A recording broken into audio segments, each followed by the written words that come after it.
Thank you, Mr. Speaker, and thank you, members, for once again passing this Assembly Joint Resolution, which we in the state of Wisconsin have done annually for a number of years now. And I would like to thank the gentleman from the 77th who sponsored this resolution before I came to this body. Mr. Speaker, I would like to recognize a couple of folks who are familiar to many of us in this body, one of whom is at work, I believe, at the moment over in the Senate. The Assistant Senate Sergeant at Arms, Shara Blatsong, a proud Tibetan American who works for the state of Wisconsin.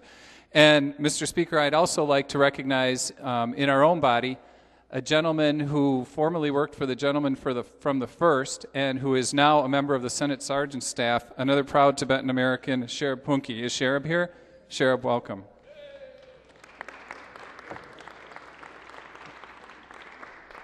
Mr. Speaker, as we have in previous years, today we stand to recognize Tibet Day in Wisconsin in recognition of Tibetan Uprising Day, a day 49 years ago when Communist China crushed an uprising that was being taken part in by Tibetan citizens to protest the invasion of their country by Communist Chinese forces.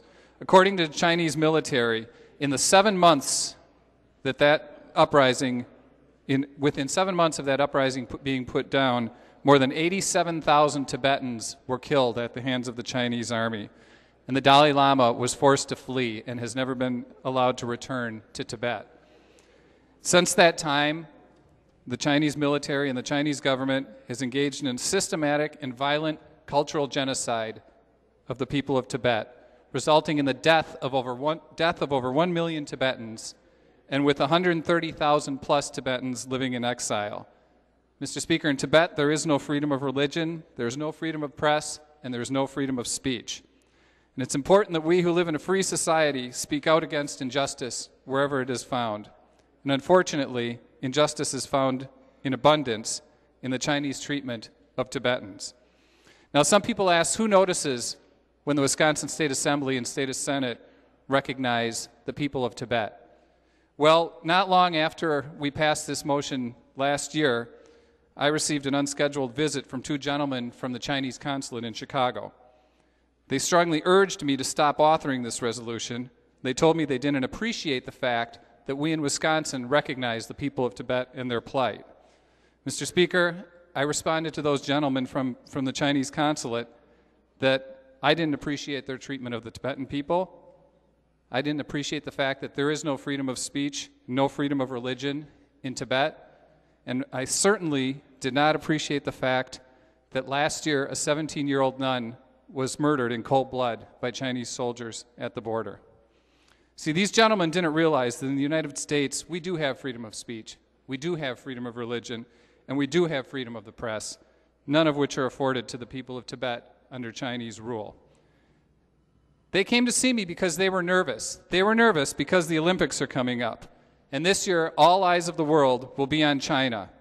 And the Chinese government does not want those eyes seeing what's going on in Tibet. But we have a message for them. It's too late because the world is watching. Mr. Speaker, I'm also glad to report that someone else noticed our resolution, and it was not only the Chinese officials who came to visit me.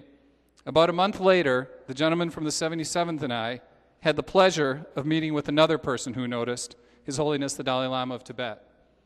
We met with the Dalai Lama for about a half an hour. We had a very pleasant conversation. He thanked us for passing this resolution year after year and told us how much he and the people of Tibet and Tibetans across the world appreciate the fact that the Wisconsin State Legislature stands up for freedom and justice for the Tibetans.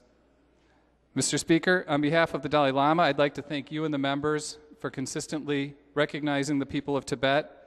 I'd like to personally thank you, and to Tibetans in Madison and in Wisconsin and across the globe, please know that we in Wisconsin care about freedom of justice, and we will not forget the plight of the people of Tibet. Thank you, Mr. Speaker.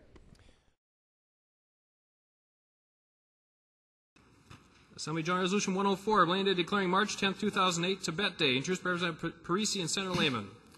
Question is concurrence in the resolution. All those in favor of concurrence signify by saying aye. Opposed, no. The ayes have it. Resolution is concurred in.